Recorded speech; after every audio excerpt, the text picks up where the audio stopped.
Tere tulemast kuulama Helisalu häälekooli episood number 3. Tänane teema on vibraato. Ma olen väga paljude lauljate käest kuulnud ja ka ise kunagi oma lauluõpingute alguses mõelnud, et kui sa oskad vibraatot teha või see tuleb sul alati loomulikult lauldes häälele juurde või kaasa, siis see näitab, et sa oled hea laulja. Kui sa ei oska seda teha, siis sa ei ole hea laulja.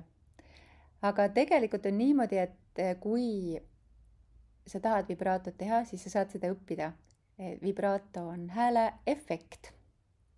On olemas väga vähe inimesi, kelle hääles see ongi loomulik osa, kuna nad suudavad eriliselt vabalt hoida oma kõrilihaseid, nad ei ole kimbatuses igasuguste pingetega, mida tegelikult suurem osa inimestest kogeb.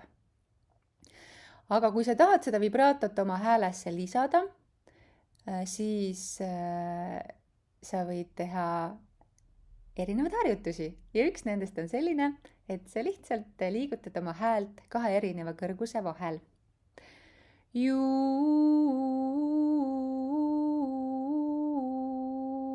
Ja lisad aegamisi kiirust.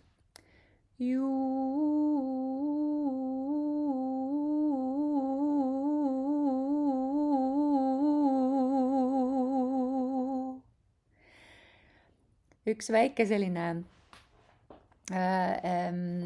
väikene nipp, mis on mind aidanud, ma ei tea, kuidas see toimib, aga see aitab, et ma lisan sinna ka sellise sõrme lainetamise.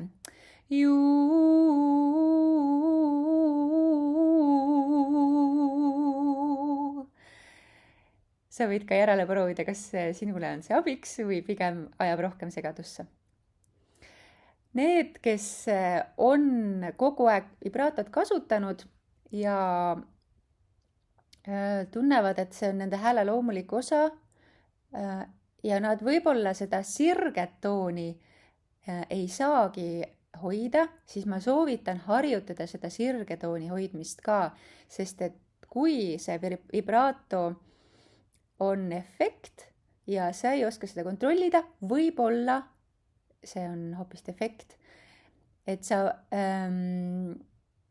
mõningatel juhtudel, kui sa oled näiteks kooris laulja, on see väga oluline sirgetooni hoidmise oskus, et kui see vibraato on sinu jaoks vältimatu, siis seda ühtlast tooni oma häälerühmas saada on üsna keeruline.